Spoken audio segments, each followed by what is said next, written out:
बाप को मौका मिलता है, बच्चे को कहता है ये मामू से बच के रहना, नाने से बच के रहना, खाला खालू से बच के रहना। माँ को मौका मिलता है, वो कहती है ये चचा से बच के रहना, चची से बच के रहना, कजन से बच के रहना, ये हमारे दुश्मन है, ये बिल्कुल हमारा अच्छा नहीं चाहते। ये बच्चा सुन सुन के इन माँ बाप ने इस बच्चे की नफरत का रुख अपने खानदान की तरफ ही मोड़ दिया है। फिर ये नफरत लेके बड़ा होता है और देखे फिर उसके तेवर ऐसे ही होते हैं।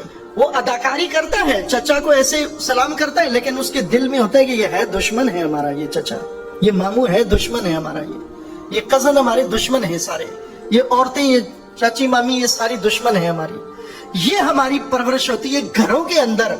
जबकि अल्लाह ने ये नफरत अमानत रखी थी, ये चचा मामू के साथ और पड़ोसियों के साथ और रिश्तेदारों के साथ और अपने मोहल्ले वालों के साथ और अपने हम मसलक और हम मजहब के साथ ये नफरत नहीं रखी थी इसके लिए, ये नफरत अल्लाह ने रखी थी दुश्मन खुदा के लिए।